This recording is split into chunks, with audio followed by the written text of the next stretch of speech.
এই যে সবুজ টিলা দেখছেন, তার সাথে জড়িয়ে আছে 7 ভাই একটি পুরনো ইতিহাস। আজ থেকে কয়েকশো বছর আগের এখানে 7 ভাইয়ের হাসি কান্না শোনা যেত, কিন্তু আজ আজ শুধু তার নীরবতা আর স্মৃতি পড়ে আছে।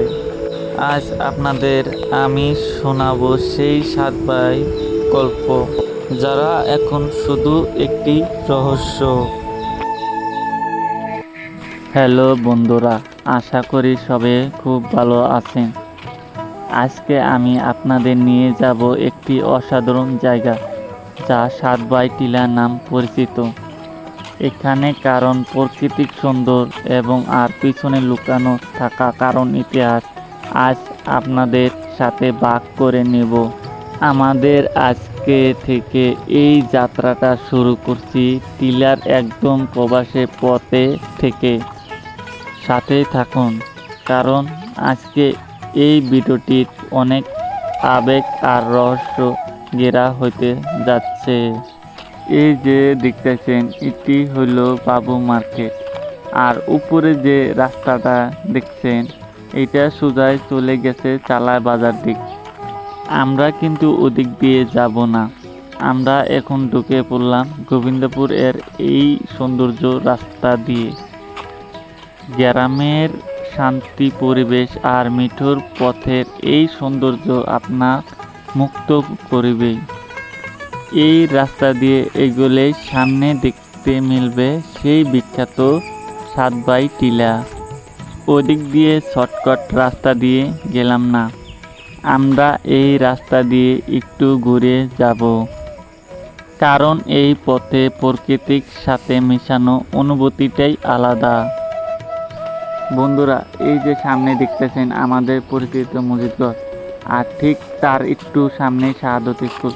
শাহাদত সাহেব অনেক ভালো মানুষ ছিল, তাই তার সম্মানে এই স্কুলটি তৈরি করা হয়েছে, যাতে সবাই তাকে মনে রাখতে পারে। আমরা মূল রাস্তা দিয়ে না গিয়ে মসজিদঘর পিছন দিয়ে এই রাস্তা দিয়ে যায় আছি, কারণ এই পথে চারিপাশে পরিবেশ অনেক বেশি সুন্দর। বন্ধুরা, এই যে 7 ভাই টিলার সিঁড়ি দেখছেন, আমরা কিন্তু এই পথে যাব না, আমরা অন্য দিক দিয়ে ঘুরে টিলার ওপাশে যাব। আপনারা নিশ্চয় ভাবতেছেন কেন এই রাস্তাটি বেছে নিলাম, কারণ এখানে পাহাড় যে দৃশ্য দেখা যায় তা সত্যি এক কথায় অসাধারণ। বন্ধুরা, 7 ভাই টিলার ঠিক পাশে দিয়ে চলে গেছে পাহাড়িয়া বুক ছিঁড়ে আসা এই শান্ত পাহাড়িয়া দ্বারা।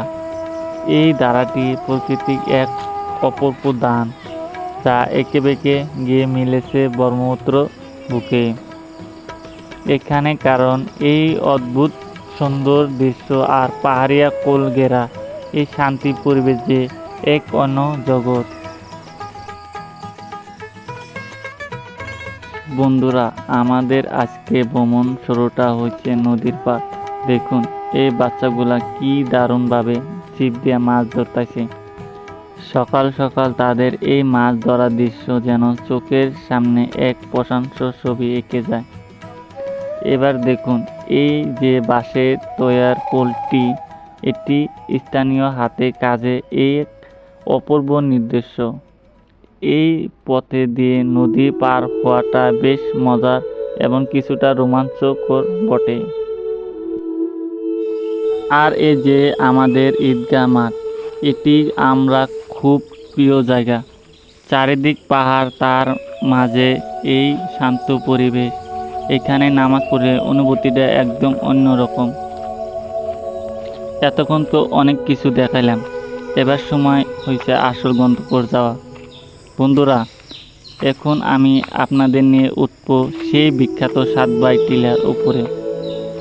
পাহাড়িয়া চূড়ায় থেকে চারিপাশ দৃশ্য দেখার অপেক্ষায় আমি নিজে খুব উত্তেজিত। চলুন আমার সাথে।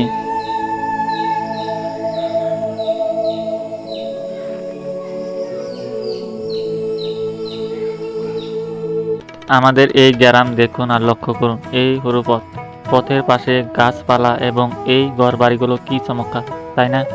এখানে বিদ্যমান অধিকাংশ ঘরবাড়ি বেশি নতুন, বছর জোর 20 থেকে 30 বছর আগে এগুলো উঠেছে। কিন্তু 50 থেকে 100 বছর পুরনো এই স্থানীয় দৃশ্যপটে সম্পূর্ণ ভিন্ন ছিল। আমি যে পাহাড়ে আতেছি এরা 7 ভাই টিলা সম্বোধন দিয়েছিল। এই পাহাড় কেবল একটি ভৌগোলিক স্থান নয়, এবং এর সাথে জড়িয়ে আছে 7 ভাই করণীয় অথচ অটুট ভালোবাসার কাহিনী। লোকে সম্মতি দিয়েছিল যে 7 ভাই মায়ের আদরের সন্তান ছিল।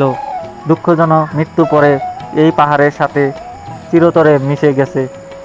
এক সময় তাদের এই পাহাড়ে সাগর করে অন্য চলে যাওয়ার অনুরোধ করা হয়েছিল, কিন্তু তারা অবিচলন থেকে বলেছিল, মৃত্যু হলেও আমরা এই পাহাড় ছেড়ে কখনো যাব না। সাগর এই তাগাতে স্মৃতি বহন করে আজ এই স্থানীয় 7 ভাই টিলা নাম পরিচিত। পাহাড়ে এই মানুষগুলো অথর পরিশ্রমী। এখানেও কারো জীবনের প্রভাব মোটেও সহজ নয়। প্রতিদিন তাদের কঠোর সংগ্রাম মধ্য দিয়ে বেঁচে থাকতে হয়। দূরেও কোথাও থেকে পানি জল সংগ্রহ করা, সব মিলিয়ে তাদের প্রতিদিন এক নতুন লড়াই। তবু এখানকার মানুষ ব্যবহার মাধ্য সত্যি মুক্ত করার মতন। এত কষ্ট মাঝে তাদের মুখে হাসি লেগেই থাকে। এতক্ষণ আমরা এই জনপদ ইতিহাস এবং মানুষের জীবন সংগ্রাম দেখালাম। এবার সময় হচ্ছে পাহাড় চূড়ায় ওঠা। চলুন আমার সাথে এই 7 ভাই টিলা শিখরে আরোহণ করুন। আজকে আপনাদের নিয়ে এসেছি আমাদের এই পাহাড়িয়া এলাকা। দেখুন উপরের থেকে চারিপাশ দৃশ্য কি সুন্দর দেখা যায়। প্রাকৃতিক এই সুন্দর আর শান্তির পরিবেশ দেখতে মনটা একদম জুড়িয়ে যায়। আমাদের এই গ্রামে মানুষগুনা এখনো খুব আরামে সময় কাটায়। এখানে কত গাছপালা, পুরো জায়গাটায় ছায়ায় ঢাকা থাকে। গরমের সময় এখানে কোনো রোদ পড়ে না, সারা দিন সব সময় শীতল থাকে। এখানে বসলে যে শান্তি বাতাস পাওয়া যায় তা বলে বোঝানো যাবে না, মনটা একদম জুড়িয়ে যায়। আমাদের এই পাহাড়িয়া এলাকার সুন্দর আপনাদের কেমন লাগলো? যদি ভালো লেগে থাকে তবে ভিডিওটির একটি লাইক দিন এবং আমাদের পরবর্তী সুন্দর সব ভিডিওগুলো দেখতে সাবস্ক্রাইব করুন, সাথে থাকুন। ধন্যবাদ সবাইকে।